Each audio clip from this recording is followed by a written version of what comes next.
Hello everybody and welcome to PÖFF Studio. My name is Vivian Melder and today in the studio we have the Chinese director Dasheng Zheng with us. His 2012 feature film Useless Man was the official selection at the 36th Montreal International Film Festival. But this year here in the Black Nights Film Festival you can see his new film Bangzi Melody, which is set in the Chinese countryside during the final years of the Cultural Revolution in the 80s. So thank you so much for coming to sit down with us. So what attracted you to this historical period in this particular story?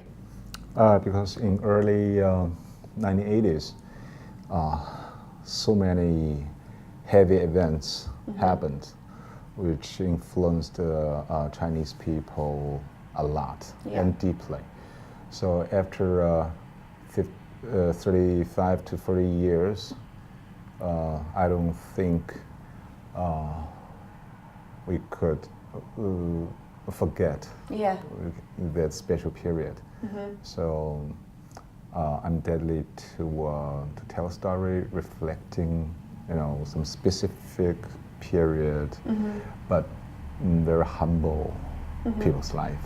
Right. Yeah. So, as you said, you have a chance to share a very important part of Chinese history with the people at the festival and the world. So how does it feel for you to be the director that brings a film to this kind of Western, more Western audience and to share the history of your country? Yeah, actually, telling the truth, that's what I'm so curious about. I'm so looking forward to the very direct feedback from the Western audience. Right. Yeah, because in that movie, we are telling a pretty strange story from a country which is so far away from. Yeah. So I'm looking forward. What part of that movie would be interested by, What part interests our audiences? Right. So, in the film, you use non-professional actors. What was that experience like for you? Oh, fantastic! Yeah. Yeah, they surprised me a lot. Every day shooting on location, we are shocked by their performance. How did the process for casting go about? I myself and my producer, the production manager, we were just roaming around the whole province in the northern part of China. We have visited 9 counties, trying to find out a whole crew of amateur performer. But finally, we were so lucky. We just met these people, a troupe of a local drama. Yeah. They travel a lot, touring to give performances around their hometowns. They're genius. Yeah. Yeah. They're very active, with full energy. Yeah. And very passionate and very instinct. Is there a particular reason why you chose to look for actors in that part of China? Because of the story. Because of the story? Yeah. Our movie is adapted from 5 short pieces of a novel.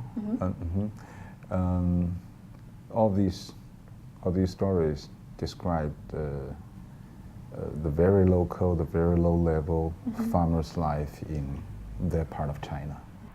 So your parents are also professionals in the performing arts.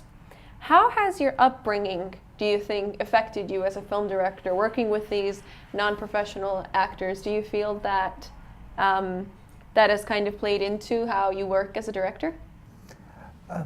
As a fact, my family, no one in my family would like to talk about filmmaking or performance art in our home. So I don't know. I don't know the such influence actually. Okay. Yeah. So it does influence me. I believe that, but I cannot tell it unconsciously. So you think that maybe your education in the Shanghai Drama Academy affected your outlook on film a little bit more? Yeah, yeah. I will concern more in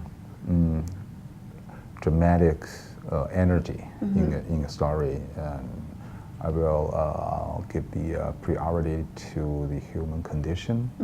That's a very great and strong tradition in theater, in drama, of course, yeah. So do you think that it is important for directors of film to know what it's like to be an actor? Why? Trying to understand better about the all kinds of human emotions in the psychologically sense. Right. So we were talking about that you had the Shanghai Drama Academy experience, and then you received a film education in the U.S. also.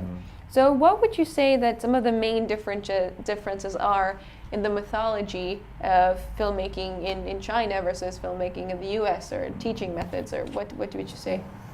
A lot of differences, from the concepts to the method. In USA, the training of filmmaking will be a hands-off experience. We need to do everything by ourselves. So it's a one-man filmmaking.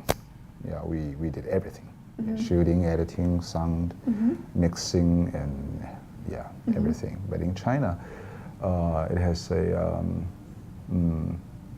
much bigger system of filmmaking. We have majority as cinematographer, editor, and soundman. Are all separate? Separate, yeah. And in they're film trained academy, Right. So do you think that you were more influenced by the U.S. kind of way of doing things, or the Chinese way of doing things? I think both. Yeah. So what's the kind? How do you work now? What's your workflow now? Do you try to do everything yourself, or do you go by the Chinese method of? Yeah, I work with a whole crew, of course. Yeah. But I will keep that experimental film concept always in my mind. Right. So it always gives me a alternative thinking. Way of thinking, right? Yeah. Do you think that's valuable as a filmmaker? Yeah. All right. And even crucial. Okay. Thank you so much for coming in and talking to us. Thank you. And thank you for tuning in.